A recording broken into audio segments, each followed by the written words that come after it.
И пытаемся выйти на подлодку. Что будет? Интересно прям.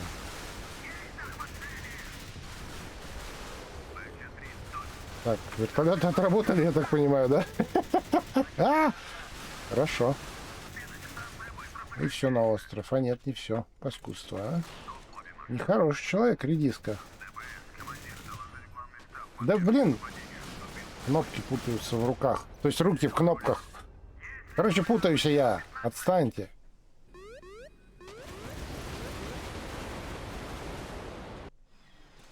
Зараза. Вперед. Сейчас с вертолета попробуем раздамажить. Домой.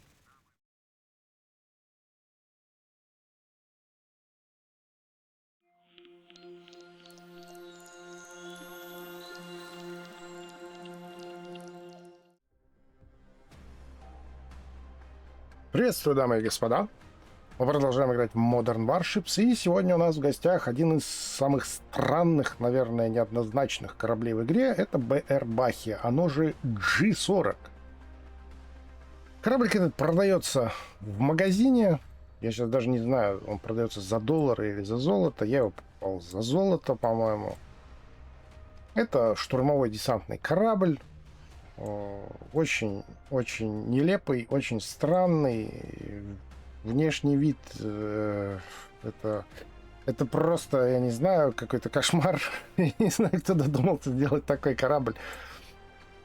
А я еще подобрал к нему самый, как по мне, нелепый камуфляж, чтобы подчеркнуть всю нелепость корабля. Надеюсь, мне это удалось.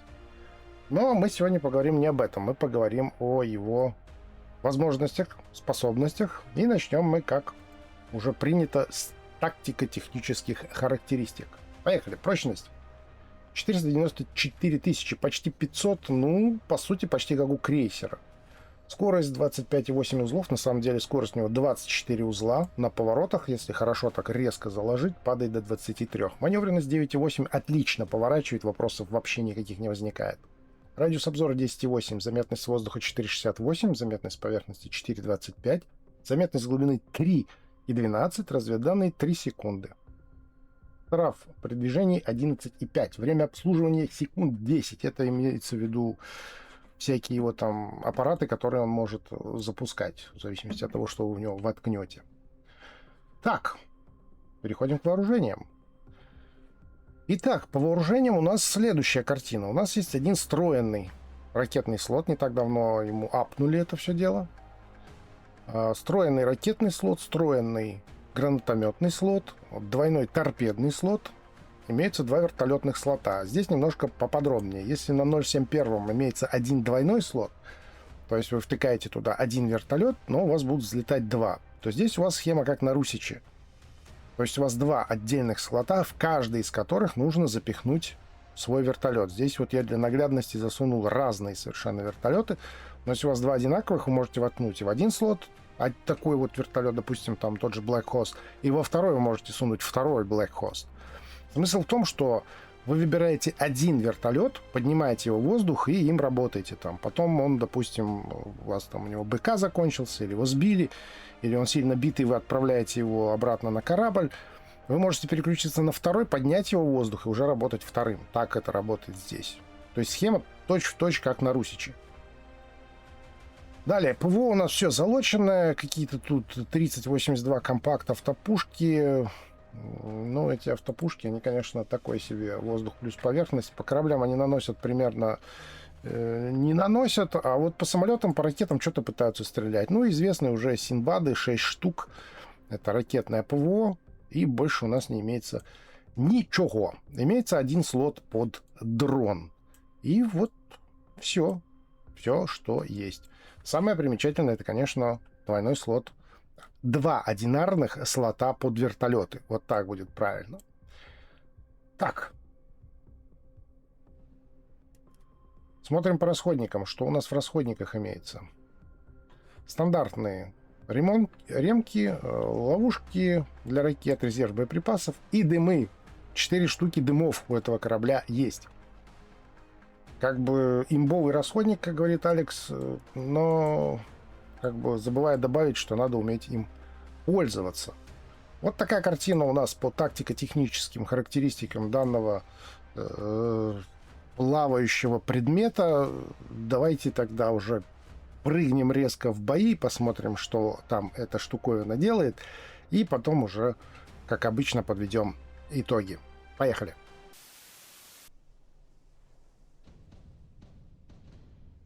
Так, это я где вообще? Что здесь делаю?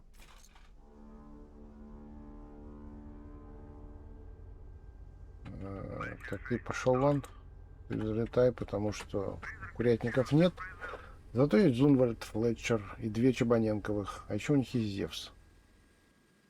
Какая-то фигня летит куда-то. Поднимаемся. Домой.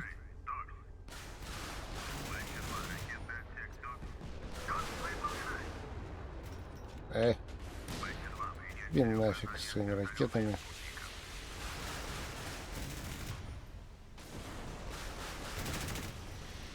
Оп. Смена вертолета произведена. Так, они поперлись куда-то. Из меня вертолетчик, как из этого самого, это самое. Кто-то тут стрелял, я видел. Кто-то стрелял. Во. Домой. Отработал соточку. Домой. А, его сбили. Они сбили мой вертолет. Что вы себе позволяете? Вы что себе позволяете? Где ваш вертолет? Я вам буду мстить сейчас за свой вертолет. Жестоко. Жестоко. Так вот понасярите, накинем. Как-то ушло все непонятно. Но вроде попало. Нет, торпеды мне не особо интересны. Да иди ты к черту. Эх, тебе в корпус залетит. Нет. 31 зашло. Мало. Ну, как-то странно позиции заняли, на самом деле очень странно. Нет, так не работает. Они у тебя пологая траектория, а у меня навесная. Ой-ой-ой-ой-ой-ой-ой-ой-ой-ой-ой. У нас тут что-то творится, начался какой-то икшон. Икшон! Чабаненков решил икшона устроить нам тут. Ой! Чабаненков, ты чё? Ты чё?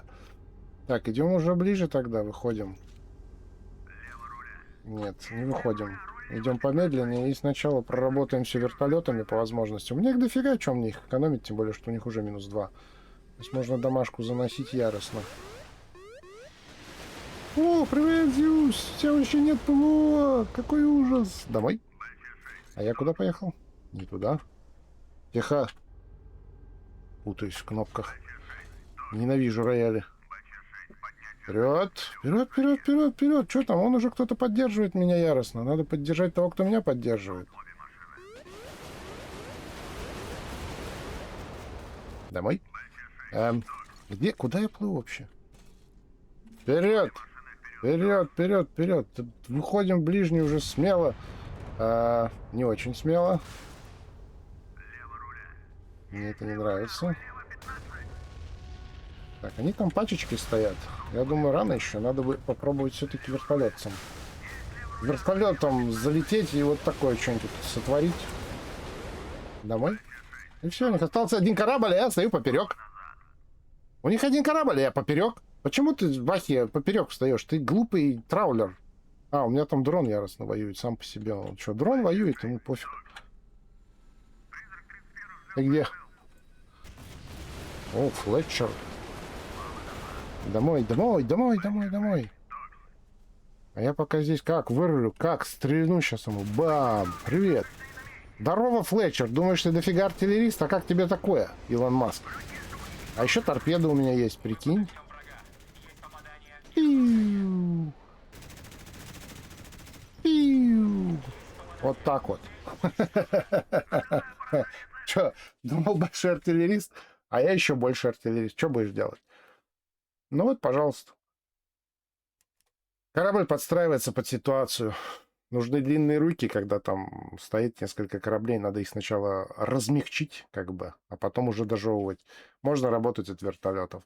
Когда нужно отстреляться самому кораблю, корабль тоже может отстреляться. Но вот, например, на Флетчера идти, когда он фуловый, смысла нет. Но его можно немножко смягчить, опять же, вот обслюнявить его, так сказать, чтобы он помягче был, чтобы его жевать было удобнее, можно с помощью вертолетов. То есть вот разнообразие очень такое интересное у этой бабахи. В этом как бы ее плюс такой большой и наблюдается. Вертолеты, вооружение, в этом плане у нее все хорошо. И этот бой это наглядно демонстрирует.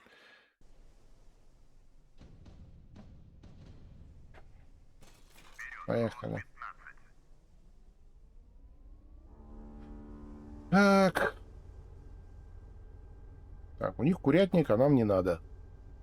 У нас арта есть, Бибука, Зумвальд, Дефендер, а у них есть 126-й. Хогвартс есть. И арта есть. У них все хорошо.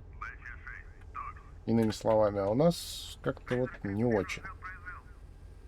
Так, ну, у меня 6 вертолетов, 2 можно попробовать истратить, так сказать.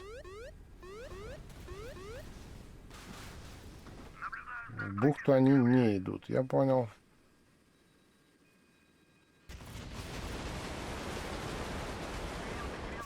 Домой.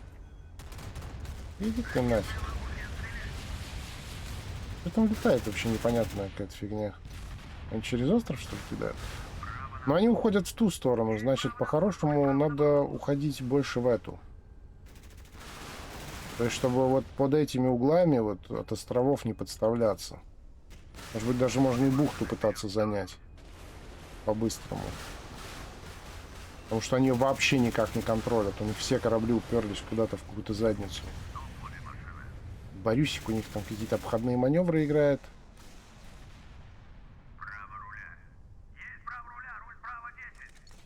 Ох, как хорошо. Ладно, тогда пытаемся... Не пытаемся. У них тут 126-й, кажется, ползает.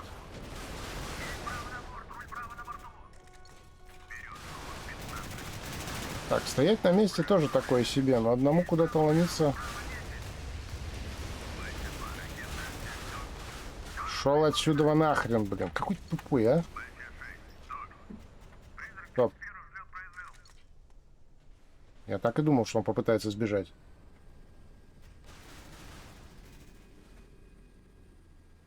Привет.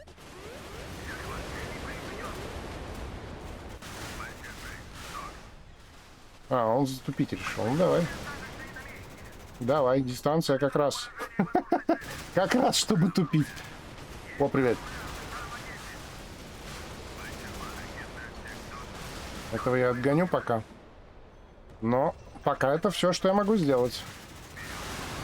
Отогнать могу. Дальше не знаю. Опа. Опа. Ладно, поехали попробуем до нее добраться с вот этим вот.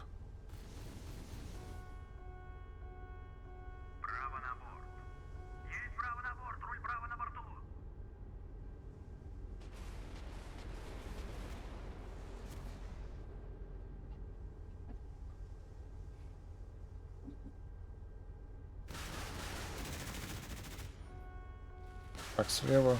Слева этот выключим вообще из боя, но его и добрали уже. Все, то есть можно просто выходить и здесь добирать. Торпеды гранатомета мне должно хватить, чтобы передамажить лодку. А курятнику нигде. А он как стоит, его можно первого бить ногами.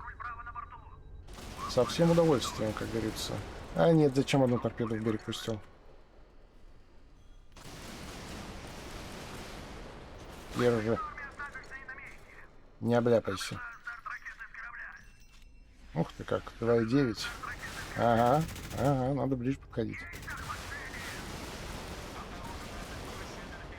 И вертолеты в воздух, они могут стрелять по ней. Главное, чтобы не увидели и стрельнули. Кажется, увидели, да? Нет?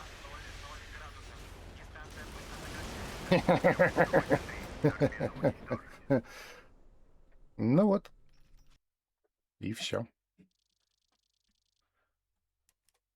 То есть, в принципе, на Х-90 он тоже играется в ракетной сборке. С детерренсами, с ВС-3 на Х-90 он играется вполне себе достойно. Никаких вопросов не возникает. Вертолеты это все дополняют, и, в принципе, все хорошо.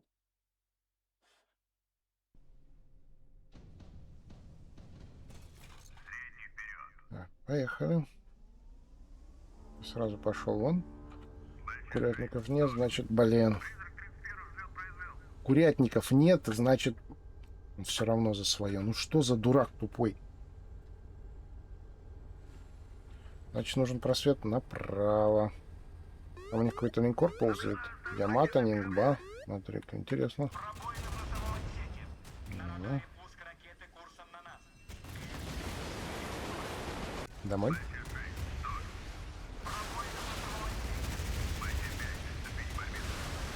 Бум. Ну? Да сестрой. А, я торпеду в него случайно кинул. Но он не обидится, они до него все равно не дойдут. Так. Дай пусть сокращается, она тоже мне не попадет. Тут торпеды ни в кого не попадут.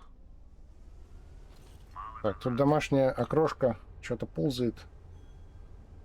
Они выходить будут через правый фланг, что ли? А наши что? Они в курсе? Нет. Наши вроде в курсе. Что-то там пытаются даже соорудить. Интересно. У них там линкор ползает, да? Он далеко ползает? Я рад за трюмную группу. Так. О. Не, натурально буду сейчас прошибать правый фланг. Хорошо. Тогда мы другую тактику изберем. Мы же можем, у нас корабль позволяет разные тактики избирать. Вертолетов много. Так, обходить будем справа, чтобы выходить на один корабль. Не на 2 ПВО, а на одно по возможности. Нет, все равно на 2 вышел. А-а-а! Больно, больно, больно, больно, больно. Продолжает топать вперед, гад. А нет, не продолжает.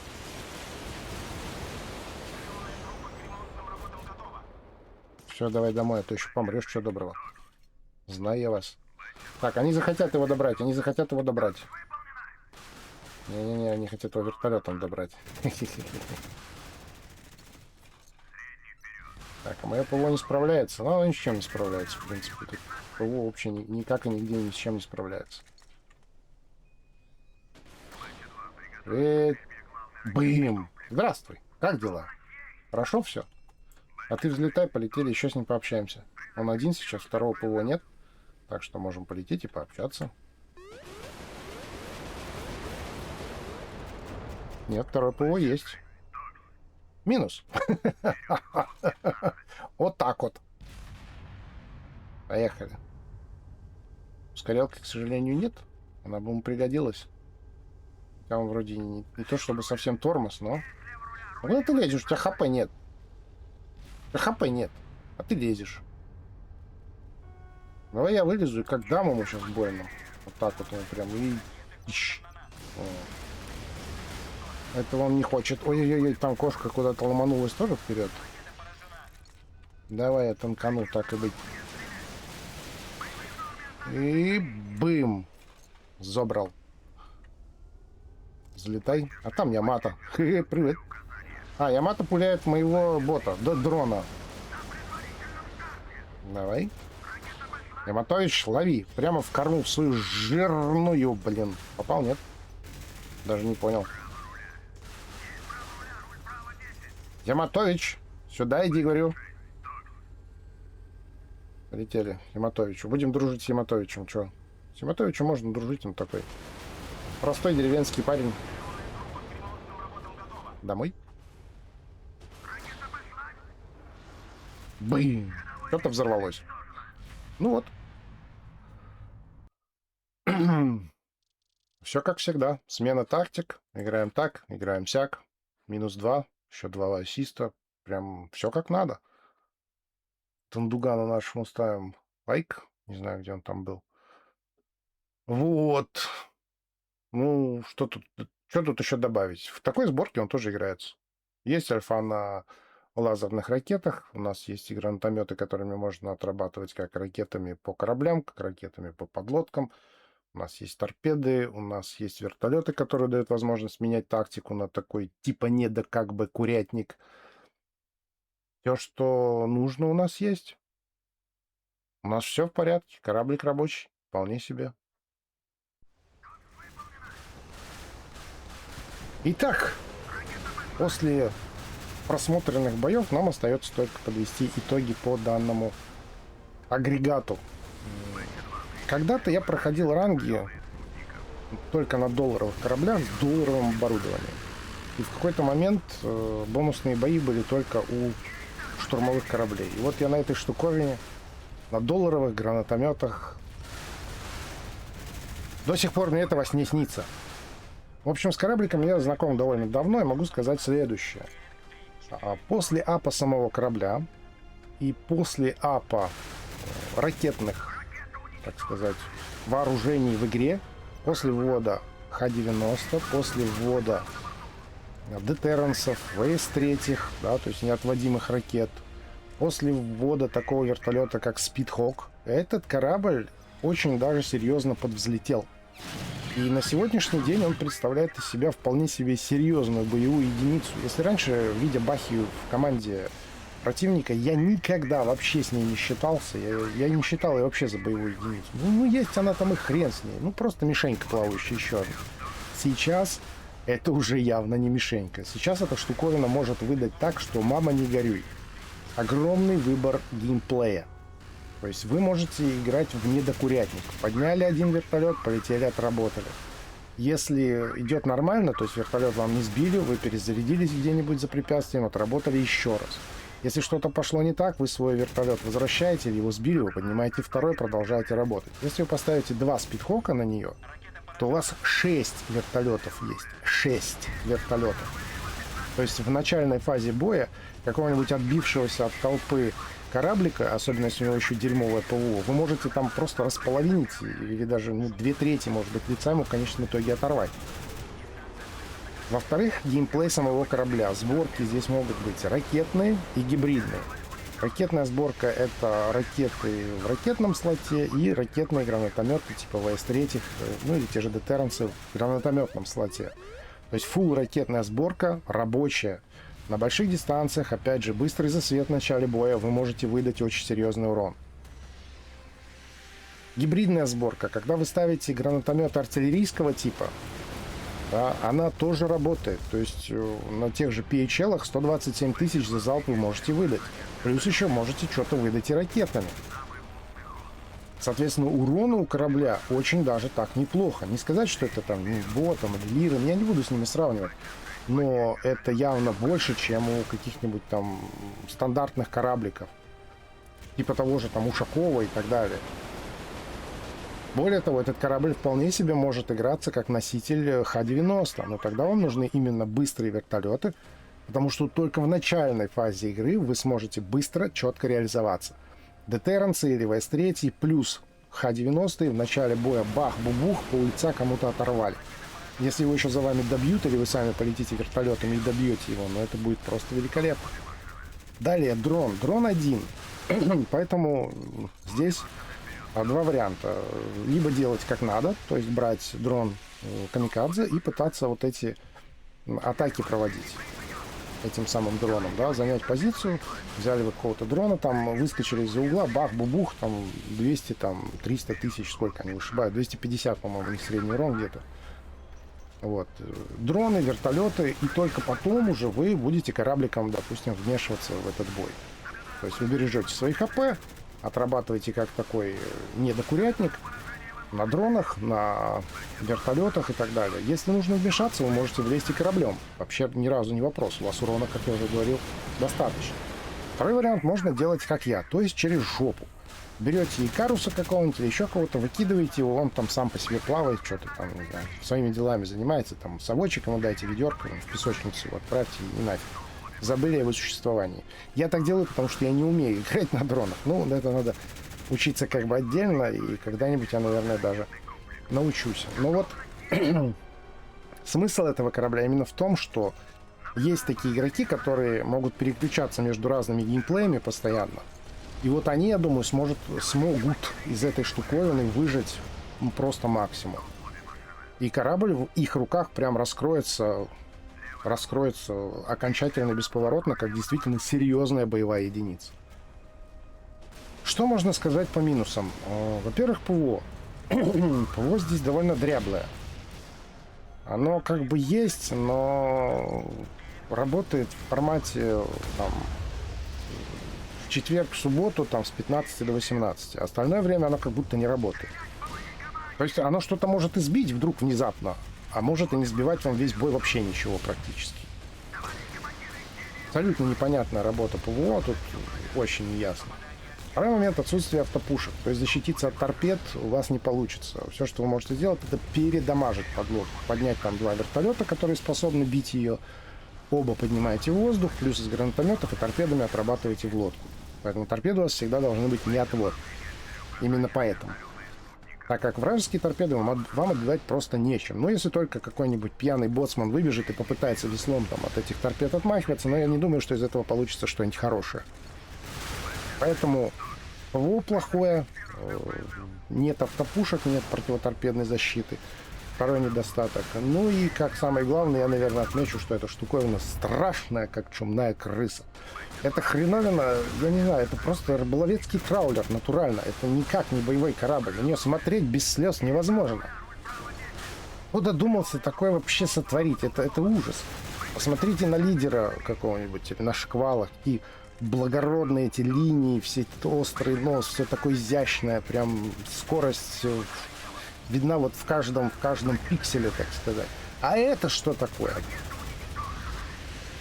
Что это за боржа Урюпинского угольного завода по добыче арбузов? Что это?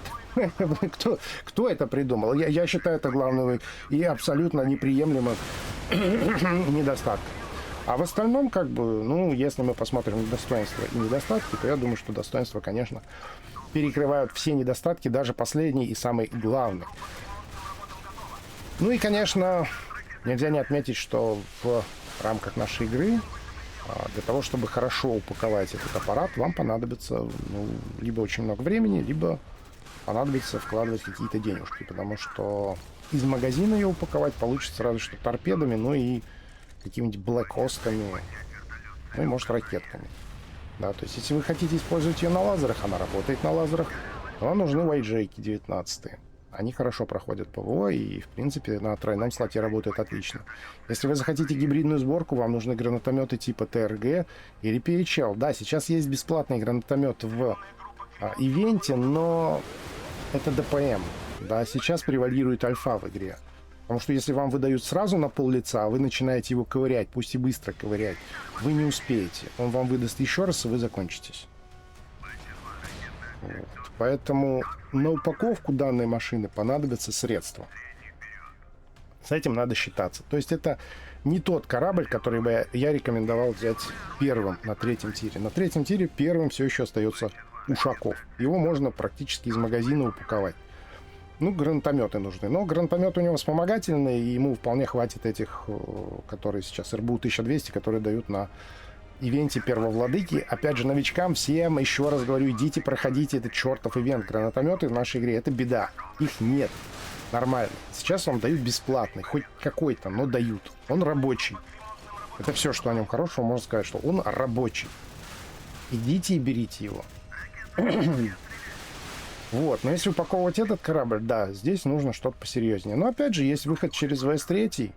Проходим ранги и за страдания, за слезы, за нервы, за не спатые ночи, так будет, наверное, правильно. Вот за них можно купить ВС-3. Пожалуйста.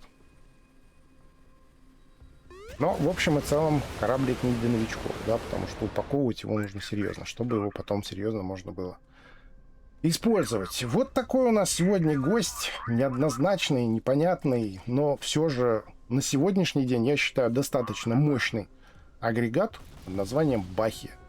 Что сами думаете, пишите в комментариях. У меня на сегодня все. Всем спасибо за просмотр, приходите еще. Не забываем подписаться на канале, поставиться лайком. Всем всего и до встречи.